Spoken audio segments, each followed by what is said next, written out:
Fourth part. How about last night, huh? That shit was tight. You said it. With reflexes like that, that girl must be hiding springs in that little body of hers. I could feel it all the way into my abs. She hears you talking like that. Best watch out. Who doesn't like a compliment? I'm just saying, she was good. As he spoke, Yonabaru thrust his hips. Seeing someone move like that in a jacket was pretty damn funny. An everyday gesture with enough power behind it to level a hose. Our platoon was on the northern tip of Kuroishi Island, waiting to spring the ambush, jackets in sleep mode. A screen about half a meter tall stood in front of us, projecting an image of the terrain behind. It's what they called active camouflage. It was supposed to render us undetectable from an enemy looking at us head on. Of course, we could have just used a painting. The terrain had been bombed into oblivion, so any direction you looked, all you saw was the same charred wasteland.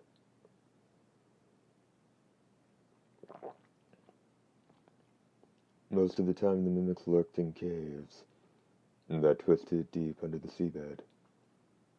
Before ground assault we fired bunker buster bombs that penetrated into the ground before detonating.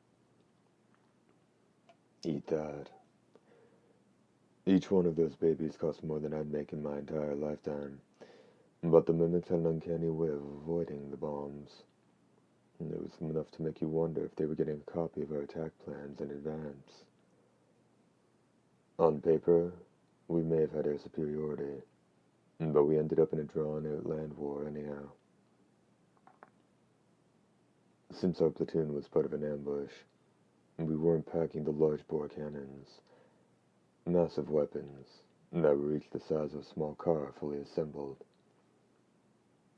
What we did have were 20mm rifles, fuel air grenades, pile drivers, and rocket launchers, loaded with 3 rounds apiece. Since it was Farrell's platoon, we were all linked to him via comm. I glanced at my jacket's HUD. It was 28 degrees Celsius. Pressure was 1,014 millibars. The primary strike force would be on the move any minute.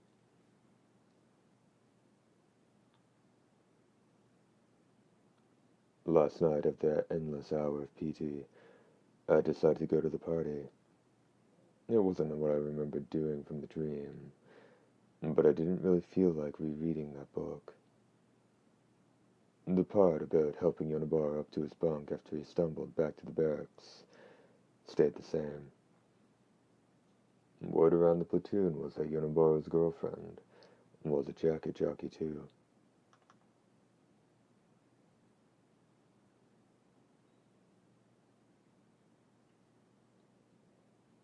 With the exception of special forces, men and women fought in separate platoons, so he wouldn't have run into her on the battlefield anyway.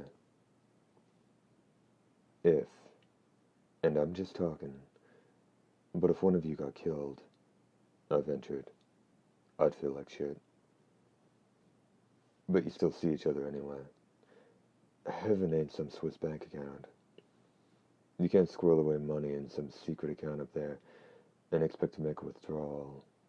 You gotta do what you can before going into battle. And that's the first rule of soldiering. Yeah, I guess. But I'm telling you, you gotta hook yourself up with some girl. Carpe diem, brother. Carpe something. What about Mad Margarita? Yo, we're talking to her in PT, right? You'd tap that. I know you would. Don't even go there. Tiny girl like her, I bet she's a Wolverine in the sack. And the smaller they are, the better they screw, you know? Show some respect. Sex. Sex ain't nothing to do with respect. From the lowest peon to His Majesty the General, everyone wants to do a little pounding between the legs. All I'm saying is that that's how we evolved. Just shut the F up, I said. That any way to talk to me in front of the sergeant, I'm hurt. I've got a very sensitive disposition. I'm just talking trash to keep my mind off things. Same as everybody else. He's right. Someone else chipped in over the comm link. Hey, don't I get a vote?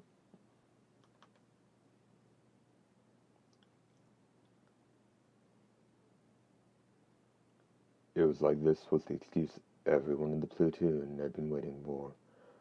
Everyone started talking at once. I'm gonna have to cast my ballot for Yanaburo.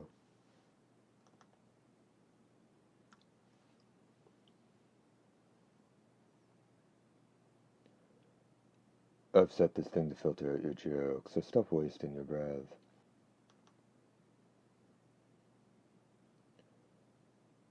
Sounds like Korea's gonna have to step up his training if he doesn't want Yanaburo to take the piss out of him so easy. Sir, I think I need to reboot my jacket, sir. I don't want it crashing during the battle. Oh man, I'd kill for a cigarette. Must have left him in my other jacket. I thought you quit smoking. Hey, keep it down. I'm trying to get some sleep. And so it went, back and forth through the comm link, like it was an internet chat room. All Furl could do was sigh and shake his jacketed head.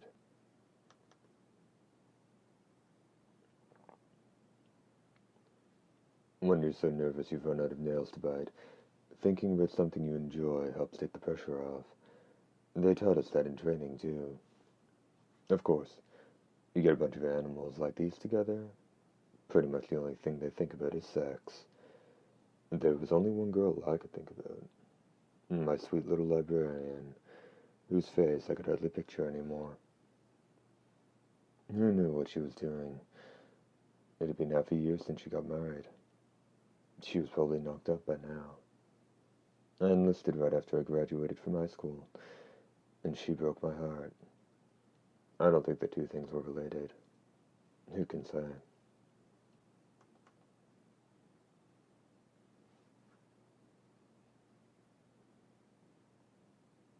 I'd signed up thinking I could make some sense of this effed up world by betting my life in battle and seeing what fate dealt me. Boy, was I ever green.